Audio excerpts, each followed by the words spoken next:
Saya mau tanya, kira-kira Pak, kalau seorang pendeta jarang sekali memberitakan dasar-dasar dari iman Kristen, seperti kami di sini, saya jarang sekali mendengar pendeta berkhutbah tentang Allah Tritunggal, keselamatan, atau doktrin-doktrin Kristen yang penting lainnya. Mungkin pernah, tetapi sangat jarang sekali. Itu pun mungkin hanya secara garis besar dan tidak secara mendalam. Apakah ini baik atau tidak, Pak? Dan bagaimana solusinya supaya pendeta-pendeta di sini bisa mengabarkan doktrin-doktrin Kristen yang sangat penting dan yang membangun ini? Saya selalu berkata begini, ada dua cara bunuh orang, mematikan orang. Pertama, kasih dia makan racun, berikan racun. Maka dia akan mati mendadak, mati cepat mati.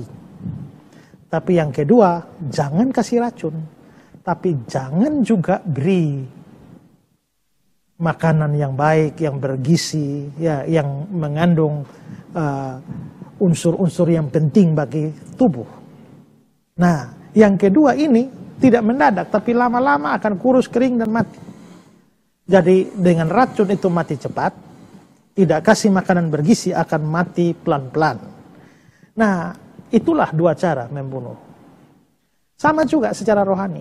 Pendeta bisa membunuh jemaat secara rohani. Pertama dengan mengabarkan ajaran sesat, memberitakan ajaran sesat. Atau kedua, tidak mengabarkan ajaran sesat, tapi tidak memberitakan ajaran yang benar. Nah, yang model begini ini akhirnya lama-lama ini terus sampai akhirnya mati juga. Kebanyakan gereja kita memang hanya memberitakan yang praktis-praktis saja berkenaan dengan hidup kita. Kita harus bersyukur, kita harus banyak berdoa, kita harus memberi persembahan, kita harus mengampuni. Ya, pokoknya yang begitu-begitu saja. Memang itu membuat kita menjadi orang Kristen yang baik. Tapi sayangnya tidak mencerdaskan kita. Sehingga kita lalu akhirnya walaupun menjadi orang Kristen yang baik, tulus hati, tapi bodoh. Sudah tua di Kristen, kita tidak ngerti apa-apa tentang dasar-dasar iman kita. Ya, nah itulah sebabnya begitu datang sebuah ajaran yang sebenarnya adalah ajaran sesat, kelihatan masuk akal. Kita tidak punya dasar apapun untuk menolak atau menangkalnya. Dan jangan heran banyak orang Kristen lalu akhirnya masuk ke dalam ajaran sesat itu. Tidak pernah diajarkan tentang ketuhanan, kealahan Yesus. Tritunggal misalnya. Lalu datanglah ajaran saksi Yehova. Yesus itu tidak sekekal Bapa. Karena Yesus itu anak Allah. Bapa Allah itu adalah Bapaknya. Mana pernah ada Bapak yang sama usia, sama umur dengan anak. Pikir-pikir ya juga ya. Bapak itu pasti lebih tua dari anak. Anak pasti lebih muda dari Bapak. Karena itulah Yesus tidak mungkin sama kekal dengan Bapa. Yesus pasti lebih rendah dari Bapa. Ya sudah.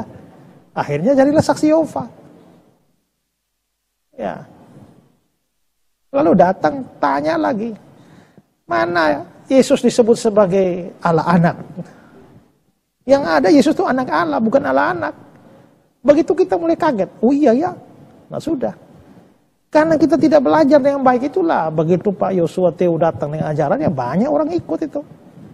Itu karena kelemahan gereja yang terlalu banyak memberitakan tentang hal praktis, tapi tidak bicarakan tentang doktrin.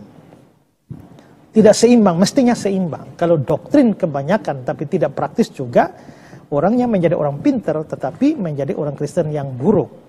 Tapi kalau praktis banyak, menjadi orang Kristen yang baik, tapi bodoh. Nah, karena itulah butuh keseimbangan. Nah, bagaimana? Saudara tanya ini bagaimana supaya pendeta-pendeta saudara bisa ajar yang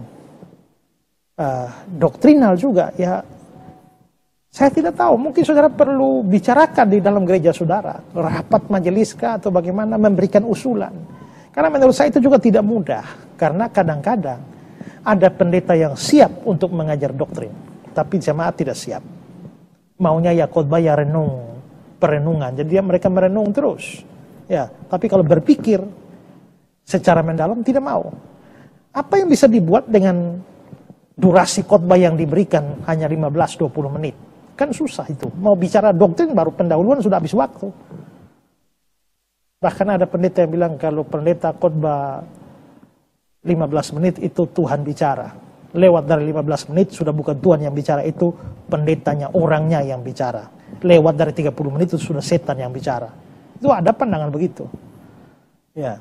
Jadi jelas bahwa memang pendeta bisa siap, tapi jemaat belum tentu. Ada jemaat yang mau, rindu belajar seperti itu, tapi pendetanya tidak siap. Mungkin karena keterbatasan pengetahuan atau kemampuan atau literatur. Jadi memang serba sulit.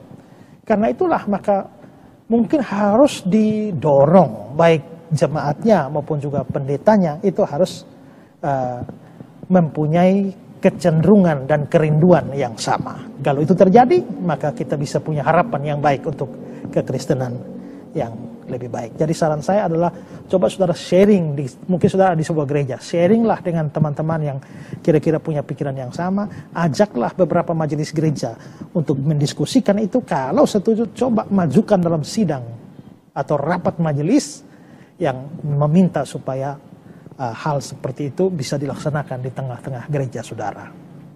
Ya.